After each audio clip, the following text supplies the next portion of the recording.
We don't need to speculate because I think Steve Bannon is going to tell us pretty soon Oh, what the plan is. You know what I that, mean? Like he's going to tell us. And yeah, 2 years from now, we're not going to be speculating. We're going to be like talking about the details of Steve Bannon's plan. I like right. put a pin in this. We're gonna be no matter what happens in the universe, in the world, their plan will start unfolding, and we won't be talking about like this is. We're gonna be talking about the specific details of it because we're gonna have to. Do you have any hot takes on the Trump third term situation? I'm sure you've probably heard Steve Bannon say, yes, we have a plan and we're going to act on it. And we just have a small barrier called, like, the Constitution. Do you have any thoughts? I don't know. I feel like it is easy for folks to get kind of histrionic about constitutional stuff like that. I and maybe it's naive and like naively American of me, but I just do have kind of a lot of faith in the bulwarks built into the system. It's just not a Yeah. and like there are things that not everyone would protest about, but there's things that enough people would protest about, and then you add in enough reasonable people being like, I'm not gonna take to the streets, but I will be like, nah, fuck, this is crazy. Like there's a lot of sycophantic people out there that I think could get on board with that. But we've got some kind of Ten Commandments energy in this country, and one of them is two-term presidencies. And I feel like that's been litigated in the court of public opinion on either side. It's happened what twice in the country's history, and realistically, like we're not in a Great Depression or a World War II situation right now. Can I tell you my worry, Devin? Oh God, no. I haven't thought that carefully about this, but people can manifest reality, especially in this day and age, just Yeah, by putting ideas out there. yeah, And Steve Bannon doing that work because he's they're not like hiding it, right? I They're not know. like hiding. Yeah, He's manifesting it.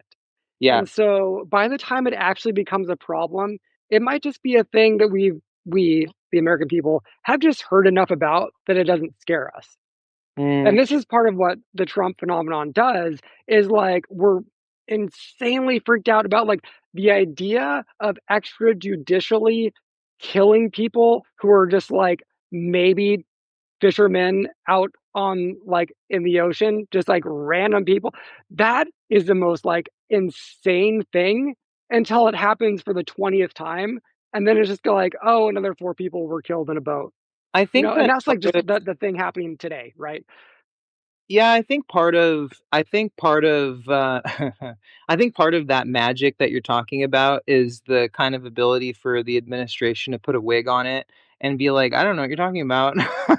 But the election Yeah. cycle takes so much air out of the American zeitgeist for like 2 full years. I just don't think there's Yeah. going to be much ability for them because the Venezuela thing right now where it there's so much propagandized slash mixed slash non-messaging about it that I think that they're they're very successfully waging like a disinformation campaign against themselves in a subtle way about it. Mhm. It feels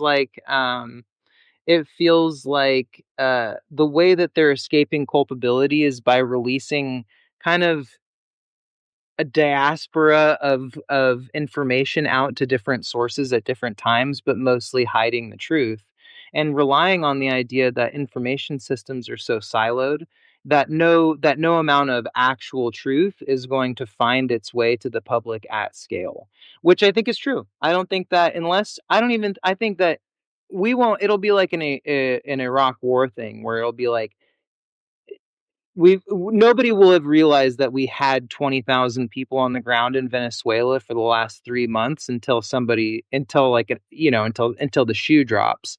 But with the third term, I think that yeah, it's just there's so much scrutiny on election day. I don't know that There we'll there be able to is. live with that. I'm gonna give you my second reason though why I'm Oh, concerned. okay.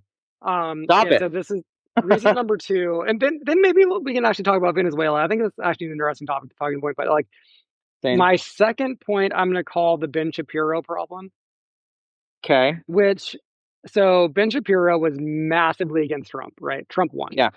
Yeah. And then he ended up voting for Trump too.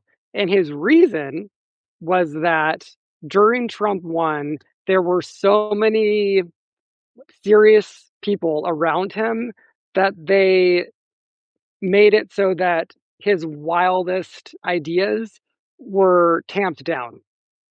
Got it. And he said this like many times. This specifically is why he's voting for Donald Trump, is that he's not worried about his excesses because his excesses are always going to be restrained by normie politicians. And that's just like baked into the calculus. Okay. And so when Ben Shapiro talked to Sam Harris in a fairly popular debate, Sam Harris was like, it's a different scenario this time. There are not going to be those guardrails. Ben was like, yeah, but there will be. And why do I know that so confidently? Because we've already seen it happen. We've been there and it's happened. And this is a sort of a level of just apologizing for something that is obviously going to happen. It's just obviously, Sam Harris's point was obviously fucking true that this time is different. And Ben Shapiro just like wouldn't allow himself to acknowledge that. And I think that a lot of normie conservatives, not even like MAGAites, but like conservatives, are kind of okay to be like, everything's going to be okay because it was okay before, right? And so, like, Yeah.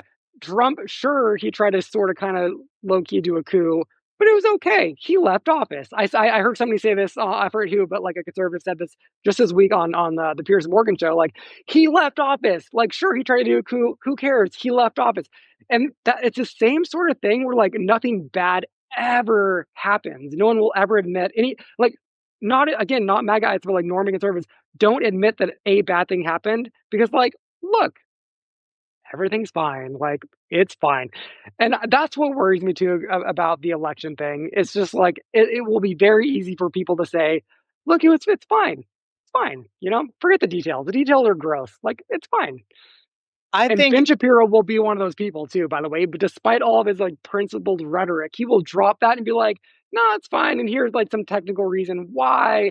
Oh, you know what? Like Steve Bannon actually makes a good point, and here's why. Or you know what I mean? Like just this one time, I can so see it happening.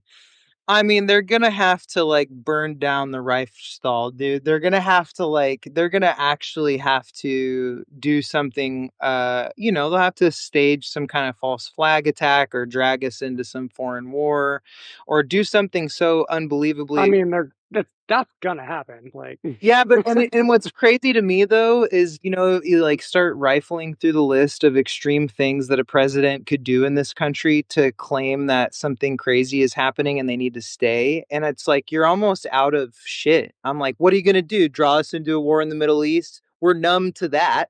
It's like, true. what are you Yeah. gonna do? Make everything impossible to buy and have every the affordability of everything crisis be a problem for? It's like, what are you gonna what I genie are you gonna gin up that's gonna actually get people activated enough to give Devin, a I'm gonna say this. We don't need to speculate because I think Steve Bannon is going to tell us pretty soon oh what the plan is. You know what I that mean? Like he's going to tell us. And yeah 2 years from now, we're not going to be speculating. We're going to be like talking about the details of Steve Bannon's plan. I like right. put a pin in this. We're gonna be no matter what happens in the universe in the world, their plan will start unfolding, and we won't be talking about like this is bullshit. We're going to be talking about the specific details of it because we're going to have to. And that's unfortunate. And we're going to have to listen to Ben Shapiro and all these other people talking about, like, yeah, for this particular specific reason, this particular specific plan, sure. And like, we're just going to have to live with that reality because we're going to be there in 2 years. So Are you gonna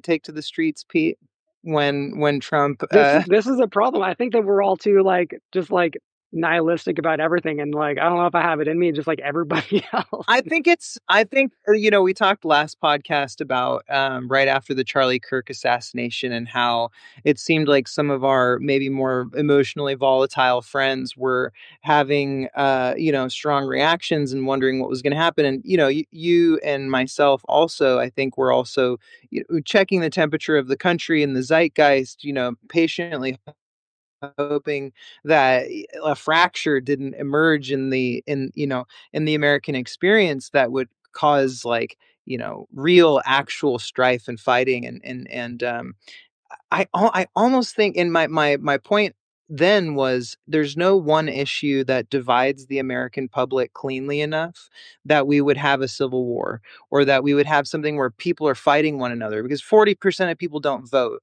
If you can't get people motivated to vote, like you'd have to get those people pissed off, right? So like you got to go way into your neighbor's backyard to get those people pissed off.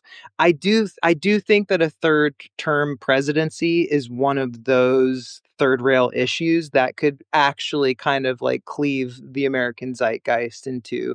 I don't think a lot of normie Republicans will even be able to do the mental gymnastics of justifying it because it is so anathema to this country generally.